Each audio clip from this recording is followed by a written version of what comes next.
Well, hi everybody, and welcome to another episode of the Garden Girl. We are well into summer 2016. It has been hot and dry, and I'm sure you guys are getting well versed on your watering skills this summer. I know a lot of people have been tweaking them. Today, I am really excited to be here. This is an episode that was first on my radar 3 seasons ago. And now the 3rd season, we're finally out here. So we made it, and what I'm gonna do is introduce you real quick here to Scott. Scott, what's your name and what's your position here? Okay, my name is Scott Gordon. I sort of wear a number of hats in the village of Zoar. First off, I'll tell you, I'm the mayor of Zoar. I also oversee the plantings in the gardens. I'm also a Zoar descendant. So I come from a long line of people that grew up having their own gardens. I lived on a farm, grew up on a farm, so I've been used to plants and learning more about flowers actually every year. So that's sort of my background. Awesome. Well, we are gonna tap into his knowledge. We're gonna jump in, and what I wanna do here is give you a taste of Zoar Gardens. But what I want you to do is get your buns in the car and get up here and take a tour. So when we come back, we're gonna delve into Scott a little bit more here in the gardens. And so you better grab your pen and paper, because I think he's gonna give us some tips and tricks here on some perennials and some annuals. Stay tuned, we'll be right back.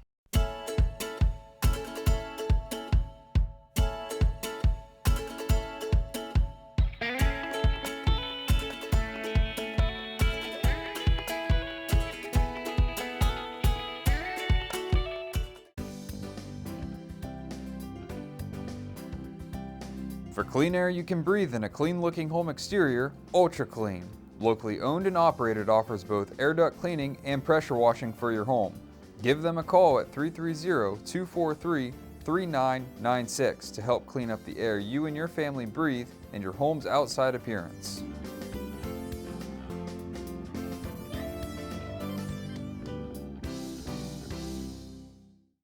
For fastidious librarian Emily Skinner, each day was fueled by thorough preparation for events to come. Well, somewhere along the way, Emily went right on living. But you see, with the help of her Raymond James financial advisor, she had planned for every eventuality, which meant she continued to have the means to live on, even at the ripe old age of 187. Life well planned. See what a Raymond James advisor can do for you.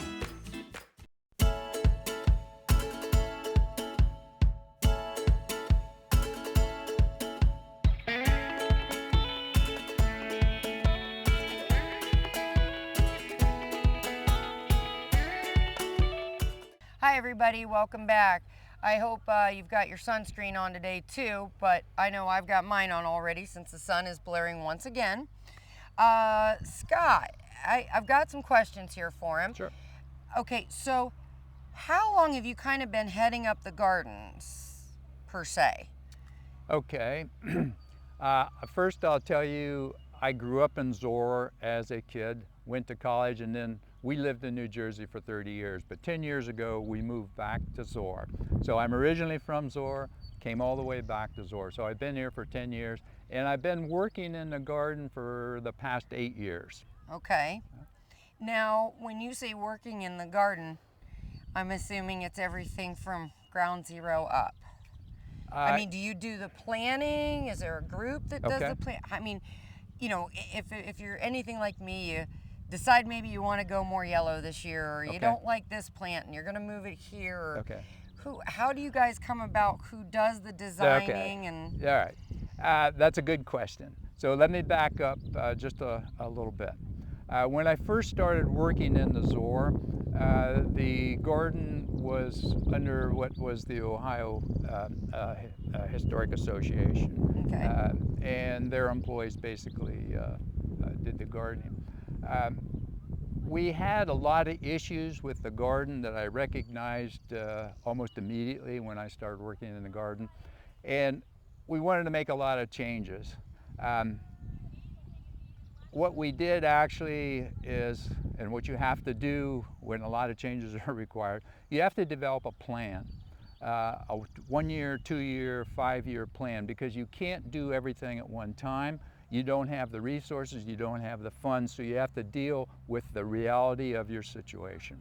So what we did, we laid out 3 things that we were going to focus on as priority first. Okay? And several of those things was we created a wedding patio at the south end of the garden because we recognize it's a nice place. People like to get married in gardens like this. It could generate some funds for us also that we could use to do other projects. So we did that. We also made the outside perimeter wider by reducing the outside perimeter of the beds by 2 to 3 feet, so that we have vendors that can set up in the garden without actually, with people room to walk, so they wouldn't be walking in the beds. Sure. So those were the first 2 things that we did, more for aesthetic purposes, but from practical purposes, because now we can generate some revenue with the garden. That means buy more plants, mulch, Exactly. do more things. So when you say, that it took steps, how many beds are here? There's 32 beds. Okay.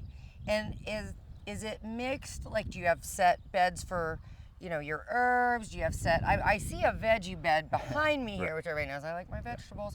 So that caught my eye right away. I thought, right behind us is some beautiful daylilies. I'm assuming there's themed beds. Would that be correct? There is. If I could, let me explain the purpose of the garden first. Okay.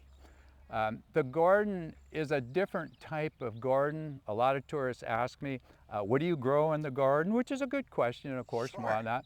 But the real things that were growing here by the Zoar people was what I refer to as spiritual fruits. Not the kind of fruits and vegetables that you typically think of. So let me just describe why the garden is laid out the way it is, so that you understand what I'm going to talk about in the future. First of all, the outer perimeter of the garden represents the secular world. Okay. The center of the garden, the big Norway spruce, is the tree of everlasting life. From the secular world to the tree of everlasting life, there are 8 straight and narrow paths. I noticed that, yes. You can take any one of these paths, it'll take you straight to the tree of life, everlasting life. Okay. But you'll also notice there are many side paths. And it's easy to get off on the side paths. But don't worry, there's always another way to find your way to the tree of life. Okay. Now, I like it. Okay. I like it. This is laid out in the accordance of the 21st chapter of the book of Revelations in the Bible. It's called the New Jerusalem.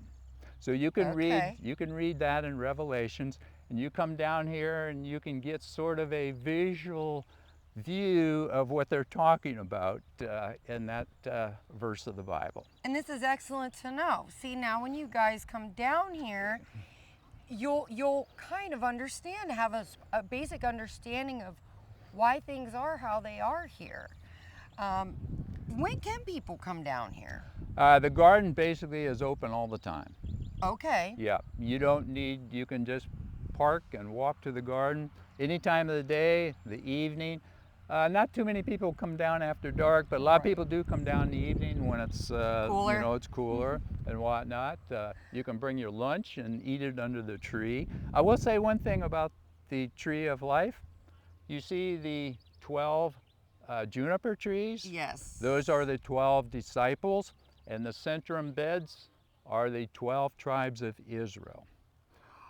So once you're inside the boxwoods there, you're basically in what we call heaven. I like it. Yeah, okay. That is see, and again, like you said, planning is a lot. This was well thought out. This was not something thrown in.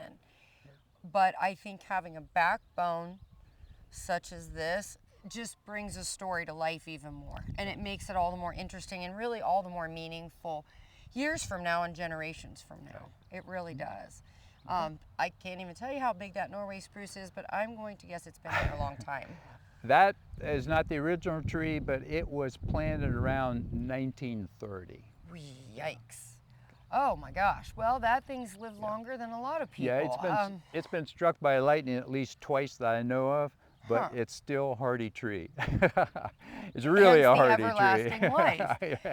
We are going to cut to a break, but when we come back, we're going to find out a little bit more about some of these plants, what his favorites are, what they can't live without here, you know, how they keep it beautiful, and what they have to do in order to get from A to B. So you guys stay tuned. We'll be right back.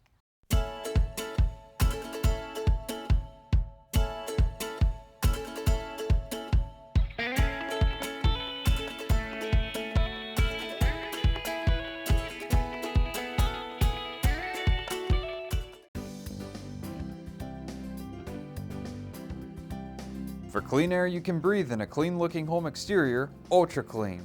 Locally owned and operated, offers both air duct cleaning and pressure washing for your home. Give them a call at 330-243-3996 to help clean up the air you and your family breathe and your home's outside appearance.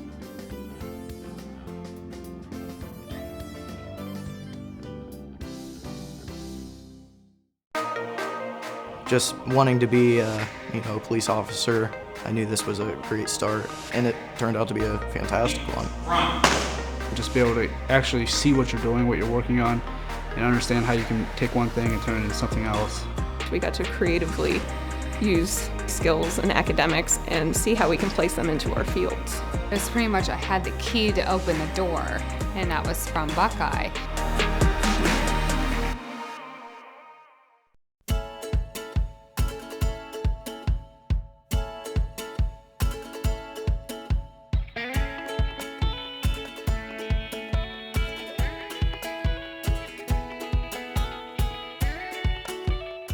Everybody, and welcome back. Well, we kind of changed gears here, so you're going to see some different plants in the background. I wanted to find out some of Scott's favorite plants. Scott, you brought us over here to the veggie garden. This is a great veggie garden. I'm sure most of us at home wish we had the space and the resources to have stuff like this. Can you tell us a little bit about what your favorite plants are and why we're at the veggie garden? Okay. Veggie garden's a good place to start because it's something that is not only healthful for you to eat, but there's a lot of interesting plants that you may not know about. Let me just point out a few things that we have here, and if your audience has additional questions, they can call you to ask about them. Absolutely. First of all, kale is right here behind me. Kale is a cruciferous plant that's very easy to raise, and I have to tell you, it's very nutritious. And if you're a gardener and you spend a lot of time in the sun, like both of us do, you need to be aware of lutein and zeaxanthin that kale has, and as long as other spinach and other related green leaf vegetables. Those two carotenoids provide your system with the natural sun protection for your eyes. And if you notice, a lot of plants and flowers that have pretty colors, particularly marigolds. Marigolds is one of the flowers that has the highest concentration of those two carotenoids. And I'm not telling you to eat marigolds, but if you buy a supplement and you see it's made from marigolds, it's probably one of the best ones you want to take. Okay. See, there you go. Along with the vitamin K that these dark leaves, they provide with the spinach and everything else. Like we're saying, it's good to grow your own. It is. And it's a beautiful, honestly, kale, I know I've said this in other episodes, kale is actually not only useful, but you know, it's something that I've done for a while. It is beautiful as a filler in a combo pot, a porch pot. You know, you don't just have to look at it, you can eat it. Exactly. So, and what's another one that you? Of course, cabbage was grown by the Zoar people a lot. Cabbage does very well, likes warm weather, which that's one reason it's doing very well. We use it to make coleslaw for our town get-together in the fall. And Very also, I personally make sauerkraut from cabbage pretty frequently. And that's also good for you also. You might see the outer two beds are strawberries. They were done producing about 2 weeks ago. I have two varieties. I have an early and a mid-season. I would tell you from experience, I prefer the mid-season ones because the earlier ones, even though they're only a couple weeks earlier, you're always running into the late frost and you have to cover them. You have to be religious about covering them when they're in bloom if you have a late frost. Otherwise, you'll lose your whole crop. So when I replace the outer bed, which is a jewel, I'll probably replace it with the mid-season, which is Cavendish. Very excellent, Cavendish is a very excellent berry, one of my favorites. So if you want to put strawberries in, that would be my recommendation. Okay. Behind you. Behind us, I know. Yeah. Sorry, we're moving here. There's a really neat vegetable that, Scott, please explain to the people what it is. Okay. And we're going to show you a close-up because I'd really like you guys to try planting this. What do you have over there? Okay. This plant you see right there is called kohlrabi. It actually, the bulb grows above ground. Now, one thing that the Zoar people grew lots of kohlrabi, and a matter of fact, it was almost like a field crop because they had a huge cold storage behind the cow barn, and they actually fed kohlrabi and rutabaga to the cattle in the wintertime. Plus they used it, you can use it in a number of ways. You can, Julian, if you're making coleslaw, you can actually put pieces of that in. Or if you're making vegetable soup, you can cube it up like a potato and use it that way too. So it's a very nutritious, very versatile vegetable. People have almost forgotten about it. So it's a very useful vegetable. And it's very easy to grow. It's extremely easy to grow. You know, whether you're starting it from seed, the seed germinates readily. It's a cool weather crop. So, you know, like your kale, your cabbages, a lot of these thicker leaves, you can get these guys started and get your gardening on, as I like to say, get your garden on a little bit earlier than you can with your tomatoes and your summer vegetables. You know, kohlrabi, myself, they usually never make it as they come on. They never make it much past the fridge. Well, hence they never make it up to the house usually. I'm usually peeling it off and rubbing them on my pants and peeling it and eating it raw. It's very good that way too. It's a great snack, a really great snack. And again, like he said, there's so many things you can do with it.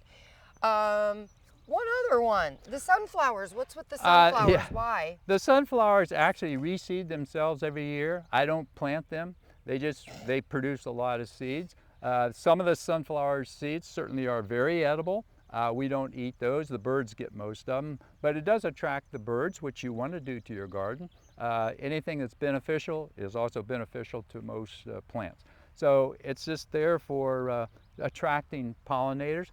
Incidentally, the sunflower is a little bit of a misnomer because it isn't actually a flower. The big petals around the sunflower are only there to attract insects. It looks attractive. If you look real close, each seed has its own little flower, thousands of them. The sunflower itself is not actually technically a flower, but that's fine, we'll call it a flower. It's good. See, you guys are getting all kinds of education out here. Well, if you're not sure how to get to the Zoar Gardens, we are going to luckily flash some information up there for you. If you're lucky when you come visit, you might be able to catch Scott out here and pick his brain. And we may come back up here. You know, sunflower seeds, guys, for those of you that have grown sunflowers, I have made pizza flavored, ranch flavored sunflower seeds. You know what, we'll cover this on a fall episode. This will be a nice little fall project. I'll show you how to dry them, get them on your cookie sheets, and get them baked for a great snack for the kids. So we're going to wrap this up today. We're going to get out of this sun, so don't forget to eat your kale, your natural sunglasses. And next week, we will be covering a whole nother shenanigan with my backyard and that new landscape that's going in. So you stay tuned. Have a wonderful week. Stay cool. Keep your sunscreen on. And don't forget, if you've missed other episodes, all you need to do is go to WJRTV2.com. Click on original programming and it'll drop down the Garden Girl. And you can go watch whatever you want to your heart's content. And new episodes every Wednesday at 5 o'clock. If you don't get that, Fridays at 7 or Saturday mornings at 9 a.m. Have a wonderful week, guys. See you soon.